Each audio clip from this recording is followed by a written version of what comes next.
Selamat sore Bapak. Perkenalkan, nama saya Albert Julian Setopan, mahasiswa Sosiologi kelas C semester 3. Saya akan membuat video berdurasi 10 menit menyangkut ujian akhir semester perubahan sosial budaya, berjudul fenomena COVID-19 menurut perspektif struktur basis Marx. Berkembangnya solidaritas berbasis aktivisme warga mulai bersemi di berbagai sudut negeri. Akan tetapi hal ini membutuhkan reorientasi kebijakan yang serius ke arah pembentukan solidaritas dengan kemanusiaan sebagai norma tertinggi. Hal ini menjadi sangat penting untuk menjembatani persoalan kelas, baik sebagai produk dari pandemi COVID-19 maupun sebagai kelanjutan dari pembelahan kelas berbasis ekonomi sejak masa lalu. Pada level yang lebih abstrak, respons atas ancaman yang mengikuti pandemi COVID-19 mengingatkan kita pada perdebatan klasik antara Hobbes, Locke, dan Rousseau tentang mengapa negara harus hadir, yaitu melindungi dan menjaga pemenuhan hak warga negara serta menghadirkan keadilan secara merata sebagai manifestasi dari kontrak sosial di era new normal. Pandemi ini telah membawa dunia dalam kepanikan yang dengan cepat mengubah tatanan sosial, politik, dan budaya masyarakat. Bermula dari wabah yang mengancam kesehatan manusia, virus ini turut meruntuhkan struktur ekonomi yang berjalan normal selama beberapa dekade terakhir.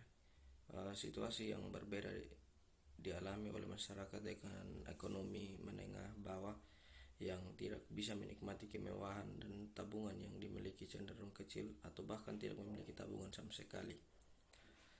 Pada situasi seperti itu, kebijakan sosial pemerintah bisa saja didistribusikan untuk memenuhi kebutuhan pokok keluarga rentan sehingga mereka tetap bisa bertahan walaupun tidak ada penghasilan. Namun pertanyaannya kemudian, berapa lama daya tahan ekonomi suatu negara dapat mengisolasi warganya dengan implikasi negara harus mengeluarkan bantuan sosial dan terhambat atau hilangnya kapasitas produksi konsumsi dengan berbagai dampak lain yang menyertainya. Di tengah polemik antara kesehatan dan ekonomi, Organisasi Kesehatan Dunia yaitu WHO mempromosikan skenario new normal atau normal baru. Menurut WHO, normal baru adalah skenario untuk mengizinkan masyarakat menjalankan aktivitas ekonomi namun tetap menjaga kesehatan warga melalui berbagai protokol kesehatan selama vaksin virus ini belum ditemukan. Dalam situasi sulit seperti saat ini, seperti yang dikatakan Harold de Laswell, ilmu kebijakan publik dituntut memiliki kemampuan untuk menawarkan analisis secara mendalam dan alternatif jalan keluar dari setiap permasalahan publik. Tentu saja ilmu kebijakan publik hanya akan mampu memberikan solusi apabila berkolaborasi dengan ilmu lain yang relevan agar dapat menawarkan jalan keluar yang tepat. Pada ujung diametral adalah pendekatan yang mengedepankan demokrasi dan desentralisasi kekuasaan. Pendekatan ini menilai sentralisasi hanya akan mengarah pada kediktatoran yang kecenderungannya menempatkan kepentingan publik di bawah kepentingan individu atau kelompok yang berkuasa.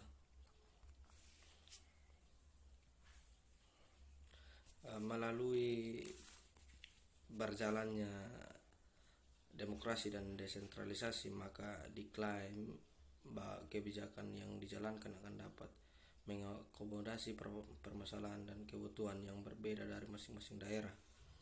Itu karena dalam sistem demokrasi sangat tidak mungkin melarang adanya kritik dan polemik. Ibarat penyakit, kebijakan tersebut adalah obat yang mujarab karena melalui penelitian medis yang ilmiah. Contoh kebijakan berbasis bukti adalah ketika orang diminta untuk mengisolasi diri di rumah, menggunakan masker, jaga jarak fisik, atau cuci tangan agar terhindar dari virus corona. Kebijakan tersebut dijalankan bahkan secara sukarela karena masyarakat mendapatkan informasi yang valid bahwa hal-hal itu adalah salah satu cara menghindari penularan virus corona. Namun kebijakan berbasis bukti ini bukannya tanpa kelemahan. Realitas bahwa kebijakan sebagai persoalan politis membuatnya menjadi arena pertarungan antar kepentingan. Kondisi ini memungkinkan sebuah bukti ditolak karena pihak pemegang otoritas pembuat kebijakan menetapkan prasyarat tertentu untuk jenis bukti tertentu. Permasalahan implementasi dapat muncul ketika kebijakan berbasis bukti tidak dipercaya oleh masyarakat. Hal tersebut bisa terjadi ketika ada ketidaktepatan dalam cara mengomunikasikan kebijakan kepada masyarakat atau munculnya diskursus di tengah-tengah masyarakat yang meragukan keberpihakan kelas penguasa. Upaya mencari jalan keluar dari permasalahan pandemi COVID ini oleh beberapa kalangan dibagi menjadi dua kelompok, yaitu mereka yang pro ekonomi dan mereka yang pro kesehatan. Hubungan antara ekonomi dengan kesehatan pada dasarnya saling terkait, tidak terpisah sebagai mana yang diyakini oleh kalangan positivis, sehingga menjadi keliru ketika kita menganalisis pandemi COVID-19 dengan menempatkan bidang ekonomi dan bidang kesehatan secara diametral sebagai dua entitas yang sama sekali berbeda. Hubungan itu akan segera terlihat ketika kita melacak asal-usul virus corona yang kemudian menjadi wabah besar yang mengakibatkannya pandemi. Rob Williams dalam bukunya Big Farms Made Big Flu menunjukkan bahwa kepentingan mengejar keuntungan dari industri kapitalis telah mendorong munculnya bakteri patogenik.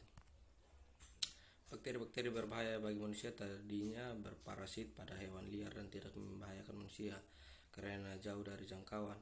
Ekonomi dalam tulisan ini didefinisikan sebagai proses produksi, distribusi, dan konsumsi di sektor publik secara luas. Dengan pendefinisian seperti ini, maka persoalan ekonomi juga menyangkut tentang persoalan bagaimana pekerja rentan mampu untuk mengakses kebutuhan pokok, tentang bagaimana anggaran publik digunakan untuk infrastruktur kesehatan, atau tentang bagaimana keuangan negara tetap sehat di tengah pandemi COVID-19.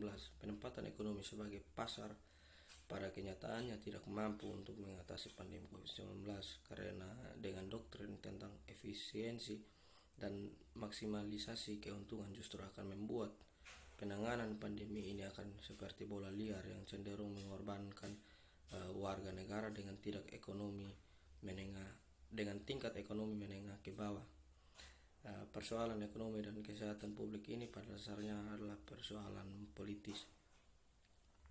Mengingat bahwa upaya penanganan COVID-19 adalah persoalan politis, maka membentuk kelompok penasihat ilmiah yang lebih beragam dari berbagai kalangan dalam perumusan kebijakan menjadi langkah pertama sebagai kebijakan berbasis bukti. Para ahli tersebut tidak hanya terdiri dari pakar ekonomi semata, tetapi juga pakar kesehatan, psikologi, sosiologi, dan juga yang lain. Para penasihat ini tidak hanya mereka yang ditunjuk oleh pemerintah, tetapi juga semua warga yang memiliki kemampuan secara ilmiah dalam menjelaskan suatu hal dalam bidang yang digelutinya. Kebijakan new normal merupakan upaya mencari jalan keluar dari permasalahan publik yang ditimbulkan selama pandemi COVID-19. Beberapa kalangan menempatkan kebijakan new normal ini sebagai jalan tengah dari polemik antara masyarakat yang pro kesehatan dan yang pro ekonomi. Beberapa kalangan menyebut new normal sebagai tatanan masyarakat dalam jangka panjang. Itu karena kalaupun vaksin untuk virus corona sudah ditemukan, untuk memproduksi vaksin dalam jumlah besar dan kemudian melakukan vaksinasi untuk jutaan penduduk pasti akan memerlukan waktu yang lama. Skenario normal kemudian digunakan sebagai mekanisme pelonggaran aktivitas masyarakat ketika kondisi suatu daerah sudah dianggap aman, yaitu dengan cara menerapkan protokol kesehatan secara ketat.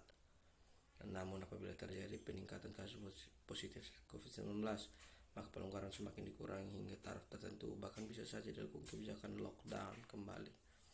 New normal di negara dengan struktur ekonomi dan tenaga kerjaan rentan seperti Indonesia menjadi kebijakan penyegaran di tengah krisis akibat pandemi COVID-19.